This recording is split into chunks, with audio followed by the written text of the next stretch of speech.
Welcome back to the series, where we're giving this backyard a much needed makeover. Today is day 2, our footings are set and the lumber arrived, which means we can get to framing the deck. Today's video is sponsored by absolutely no one. If you guys could though, please hit subscribe and drop a like, and as a thank you, here's a pic of a rock.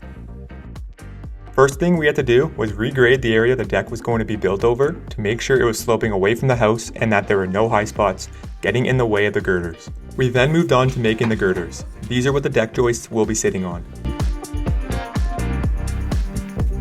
We took two 16-foot long boards and cut them to 14 feet in length, which was the width of our deck, and screwed them together, making up one of our girders. The deck required 2 of these, meaning we simply repeated the process one more time.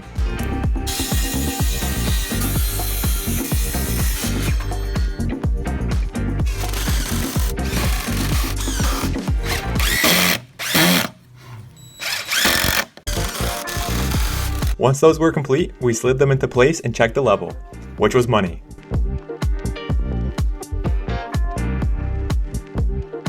And after screwing them in place on the footings, we were then able to move on to framing the actual deck portion.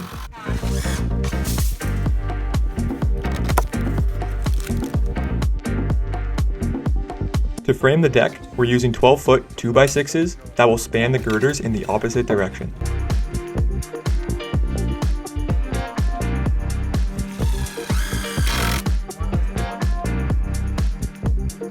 The method we went with here was to build the entire deck frame, then slide it into place.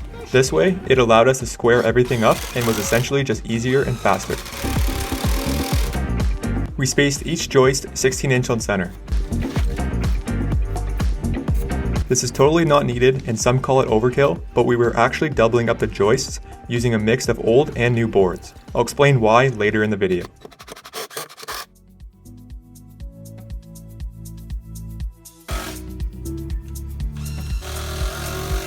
Man, some of these boards had more curve than a hockey stick, I swear.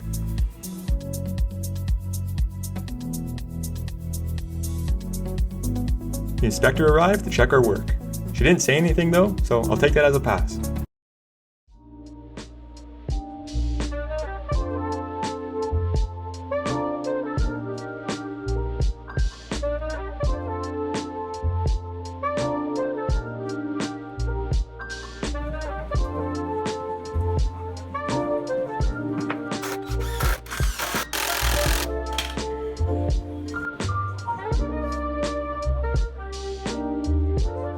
Once all the joists were in, we chalk-lined how much needed to get cut off since each 12-foot board was a little longer than a true 12 feet.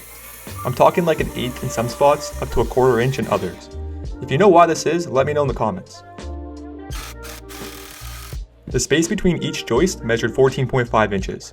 We cut a piece of wood to this size to act as our guide when we toe screwed each joist into place. This ensured that every joist in the deck was spaced evenly.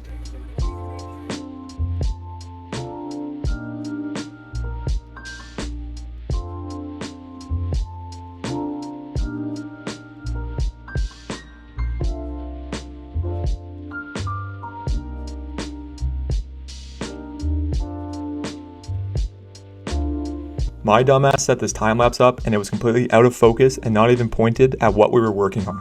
Kinda looks like an end credit scene though.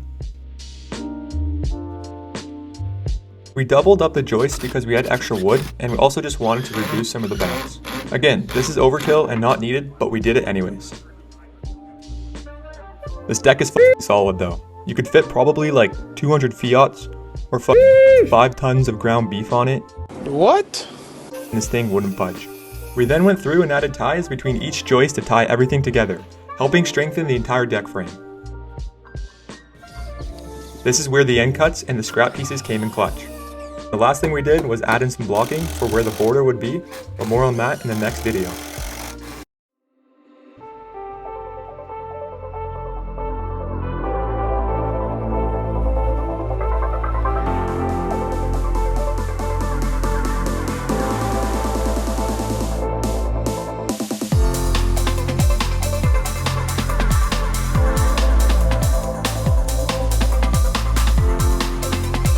That's a wrap for day 2. We flew through the framing and now we're all set for the decking. If you haven't already, make sure you subscribe to stay up to date on the series. Thanks for sticking to the end, and we'll see you in the next one.